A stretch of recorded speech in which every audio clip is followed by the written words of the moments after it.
Bilibili. Un gros œuf roulait sur le sol. Il traversa une clairière, il traversa un grand champ, il roula encore et encore jusqu'au bas de la pente. Finalement, il tomba dans le nid d'une cane. Maman Cane ne remarqua rien d'anormal. Elle continua à couver ses œufs, comme si de rien n'était. Un beau matin, les œufs commencèrent à éclore. Le premier caneton qui sortit était tacheté de bleu. On l'appela Crayon. Le deuxième avait des rayures sur son plumage. On l'appela Zèbre. Le troisième était tout jaune. On l'appela Clair de lune. Enfin, un drôle de caneton émergea du quatrième œuf. Il poussait des petits cris, quelque chose comme « Vili, Vili, Vili !» Alors, on l'appela Bilibili. Maman Cane leur apprit à nager, à plonger et à marcher comme des canards. Bilibili était celui qui apprenait le mieux et le plus vite. Il devint rapidement le plus gros et le plus fort de tous les canetons. Pour Maman Cane, il n'y avait pas de différence. Elle les aimait tous de la même façon. Un jour, 3 gros animaux apparurent à la surface du lac. Ils ressemblaient à Bilibili. C'étaient 3 crocodiles. Ils sortirent de l'eau avec un sourire si méchant que l'on apercevait leurs grandes dents pointues. Les 3 crocodiles firent claquer leurs mâchoires et s'exclamèrent « Regardez ce crocodile, quel stupide!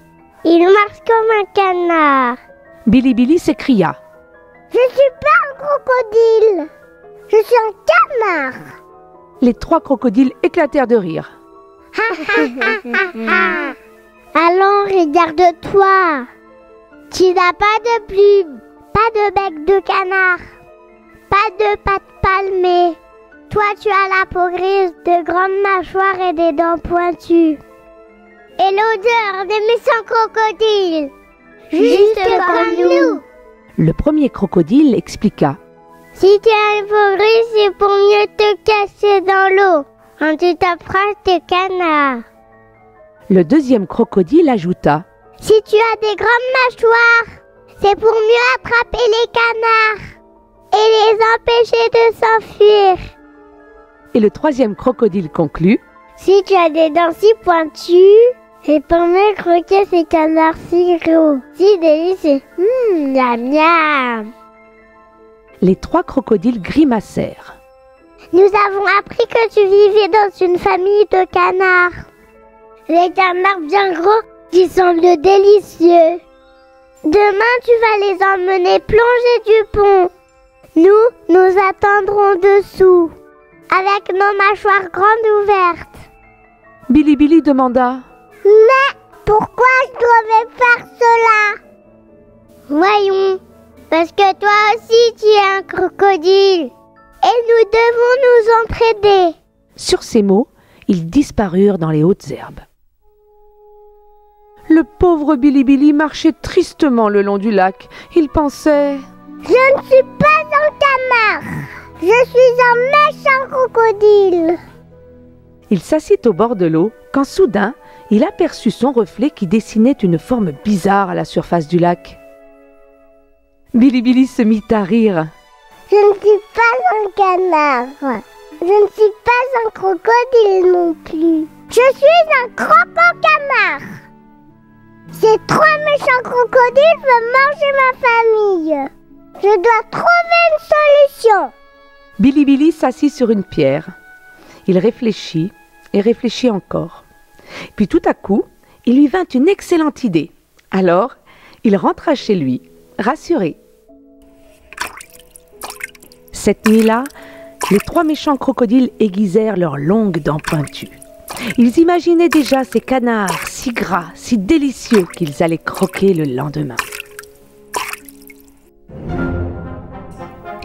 Au petit matin, Bilibili fit exactement ce que les crocodiles lui avaient demandé. Il emmena tous les canards sur le pont. Les 3 méchants crocodiles attendaient dessous, prêts à ouvrir leurs mâchoires aux dents si pointues. Ils étaient impatients de voir plonger les canards. Mais à leur grande surprise, leurs mâchoires ne se refermèrent pas sur les canards, mais sur 3 grosses pierres très dures. On entendit... Cric, cric, croc, croc, cric, cric, croc. C'étaient leurs dents qui se cassaient.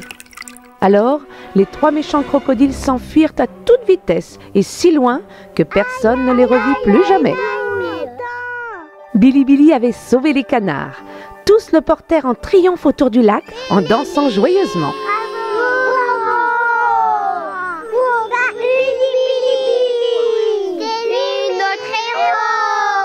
Bilibili était le héros du jour, le croco-héros des canards. Depuis, Bilibili continue à vivre avec Maman Canne, Crayon, Zèbre et Clair de Lune.